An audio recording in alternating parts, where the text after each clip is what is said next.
Good morning. Welcome back to Dower House Farms. We're beef and cod farm. East Cork in the south of Ireland. We put up a video every day to show all the good the Irish farmers are doing while producing everyone's food. Yeah. Forecast is bad now for this evening, so try and get all the jobs done this morning in case we had nothing to be doing. And just in case we aren't under pressure for one day. Start off by feeding the calves, feed the cattle. I'm going spreading fertiliser. Fong is going collecting straw. And then it's to rain about 11 o'clock and we'll go dehorning calves then. We'll be inside nice and dry. So, let that be fitting there a minute while I get my boiler suit. Doing up this mix for the calves there. We're down to one mix now manually, so it's only a handy enough old job. These lads here behind me are off, and there's excuse me, one of the groups down the hutches are off, and the second group down the hutches, this is their first day of and they come down off milk, so by next Wednesday they'll all be off, bar maybe the few in the hospital ward there in the hutch. So there's 6 there, they're weak ones, but we treat them all and they're all flying it now. I was delighted when I got back to the yard there last night, they were literally bucking around the yard, so that's good. That's a grand little spot out there now, you can just keep an eye on them and they're on their own, they've roamed the room. That's the main thing with them Waker lads, that they have a little bit of room, they're not being bullied. None of them would drink off the feeder. And you get that every year, you just get calves that won't drink off it for whatever reason, they don't like it. This is the hospital ward. Just suits fine to have little wake fellas in there together. They're coming on fine in their own time. They'll always be small now. They're cattle now that'll probably at best cover themselves. I wouldn't say they'll ever make money, but you always have that with dairy beef. It's just part of it. You've non-performers are a thing. 6 out of 250 isn't bad going. Truck full of ration for them. Check the water truck, not too bad. Come on boys, come on, push, push, push. I just like to get everything up every morning. Come on. These will be bedded down now today. Fong's going for a load of straw. A lot of these are getting older anyway, so they don't need the same level of comfort they would when they're calves. So, come on boys. And girls, excuse me. Come on.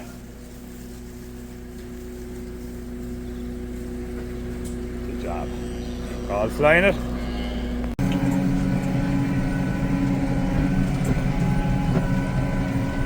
You wouldn't want to miss out on any growth, like. Back out with my spinner again. I've all the I've 60 eggs of spring barley ground done, and there's a 30 acre block there now. I'm going to get all this done as well, 35 acres actually. So that'll be good 100 acres done there now this morning. We're flying a lot. And I'm just blanket spreading. I'm putting out 20 units. So down the phone here now because this is very hilly here. I'm on a cross side there. That's the phone level. So we got all that spring barley ground done that I sprayed yesterday. I was going to put on the T7 on the spreader because I've weed to do as well and I need the narrow wheels for that. But I said I'd leave this tractor on, the wide wheels would flatten back in. What tracks I made yesterday, it didn't fully, but it went a long way to doing it. So that just got 15 units to bring it up to about 130 units. And I'm giving the grass 20 units now, blanket spreading it all. And that will bring me up to about 85 units then. The year. We took a slightly different approach to nitrogen use on the grass ground this year. We went with a little bit more early. The weather was there. We thought to grow the grass, even though grass growth has been slow-ish. Our quality is super. Our clover, which was non-existent last year, has definitely made a return this year. I know you'll say, well, if you have clover, why are you spreading nitrogen? Clover needs a lot of warmth in the ground to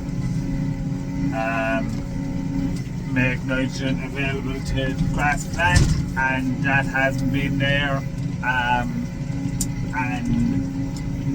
Clover needs nitrogen to grow even for itself. So, and it needs the ground to be warm to allow the clover to make nitrogen available for itself to grow. And I think last year we were depending too much on clover to supply our nitrogen when the weather wasn't suitable, basically. Our plan is that once the ground temperatures warm up to sort of above 10 degrees, I'd say it's close on it now, but I'm not sure. But, you know, once it gets up to the mid-teens, that's when we will cut back on nitrogen. And we'll still only spread the same amount of nitrogen we always do. We're just doing it in a slightly different pattern, just to try and bolster our yields. Look, it's all about yield, be it grass, rain. It's no one oil there now, and it's very steep hill, alright, but I'm going to turning up the very steepest of it. It's starving a bit for nitrogen. So yeah, we'll still be spreading the same amount of nitrogen overall. Maybe we might be up 10%. Our nitrogen use, as a rule, will be very low. So if we are up 10%, it's probably still a good bit behind most people. I'm going to have to speak to a good few people now about the red clover silage ground. To me, it looks like a bag of nitrogen would do the world of good. Possibly would, but anyone I've spoken to has sort of advised against it. That you don't really, that right, although it may, you reap the rewards. Now, it won't sequester the same amount of nitrogen in there for the rest of the year, so just avoid it. Look, I know that was my gut feeling anyway, but that's what we're going to go with. So we're not going to give it any nitrogen, it's got slurry, and we leave it at that. So we've them group of calves dehorned, and the sun is starting to come out now, thank God, but we're after a lot of rain here today. So I think we're definitely going to struggle spraying the spring barley with the row crops on this week.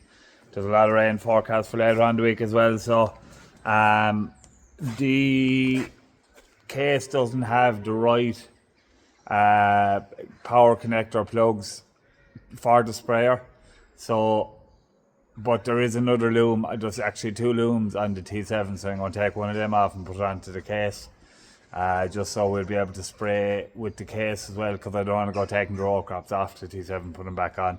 Probably going to take the row crops off the sprayer alright, but we'll probably try and spray the wheat first if possible.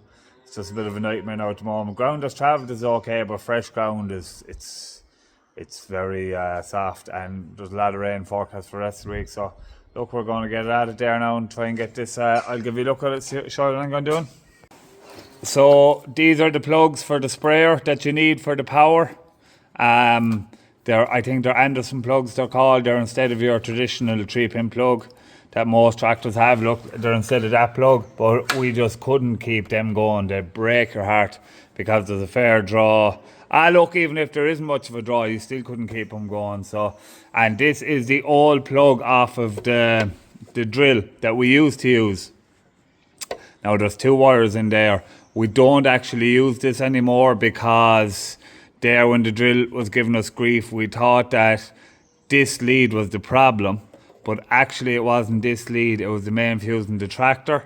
So we took off the plugs off the drill and put these plugs on them. So we now have these plugs instead of this. So I'm going to take off all this.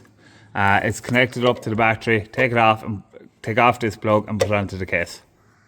This is Cork, in Cork down by the knee. This is Cork, a real capital city. This is Cork. Hopefully now I should be able to pull out this cable. I don't know if it's tied in underneath here or not, but probably is. There's one cable tying that. Yeah. Take that one.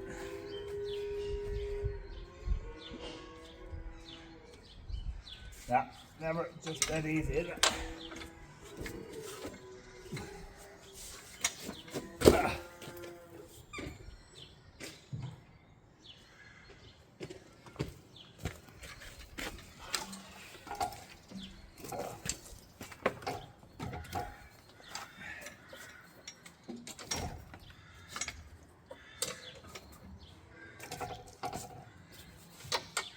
No. Is it cable to get here? Hopefully, if I snip it, this will all come out. Now, it's cable tied in underneath, unfortunately. Lovely. Thanks for the hardship now for even trying to get this out.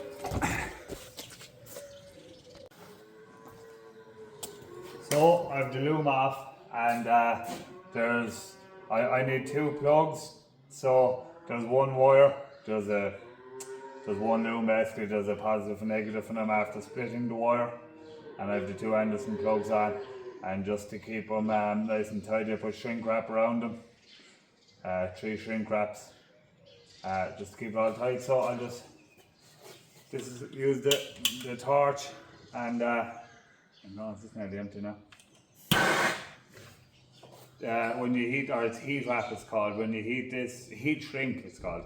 When you heat this, it tightens up around the wire to make it waterproof.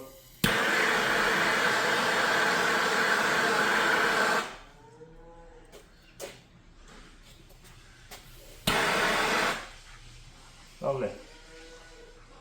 And then you go onto your plug like that. How way did they go on again? They go, let's look now, I think they go this way, isn't it? What way do I, it's the negative, yeah, so I think that goes in, one second. It only go in one way, they break your heart to get them in the other way now, so.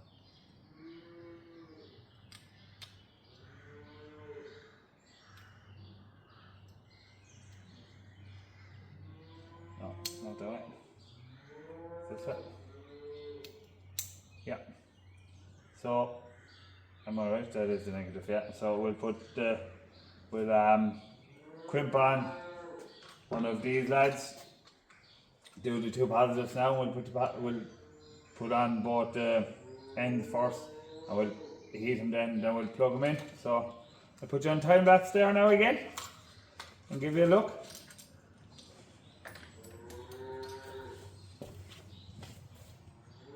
This is Cork, in Cork down by the knee. This is Cork. So, job done. 2 plugs, and they're both on positive, negative, yeah. So what I'll do now is I'll just tape these up, tape them up good and solid, and they'll be there then for the 2 plugs. Pull this full up, back up, and that's the loom made up. Just connect it onto the case then, and the job's a good one. And we tape around the under. Fong is the man for the tape. Fong always has tape in his pocket. Fong always has tape and the pliers in his pocket. You'll never be stuck for either when you're with him. But now I don't have any. Ah well. So now I'm going to leave it there now for today's video because, excuse me, I must put this video together and upload it there. I'm just going bedding down cattle there now and just finish up a few jobs. But yeah, that's another job after this. I've been meaning to do that for a long time now, because the diet feeder, anything basically with electrics we have here is all in them plugs. We completely gone away from 3-pin plugs because they just break your heart. So yeah, so I needed to do that. Say the drill, the sprayer, all them things are on them. The diet feeder, and basically that uses power is on them plugs. So you know, if we were sowing and the T7 broke down, or whatever reason, or if we're there in the autumn, if we're pre-merging and the drill is on the T7, we can use the case for spraying, whatever. So look, it's just a job I needed to do. The baler as well actually is on them plugs. So so yeah, so that's it. Hope you enjoyed today's video. We got all them 70 calves dehorned, this done, going bedding down now, all the jobs done, got all the about 100 acres of fertiliser done this morning. So try and get fertiliser finished now tomorrow maybe. Hopefully tomorrow's dry, and I'll crack on with a bit of spraying then Thursday hopefully. So that's the plan. Thanks a million for watching. Hope you enjoyed it. If you did, please like and subscribe. And we'll see you again tomorrow for more House Farms.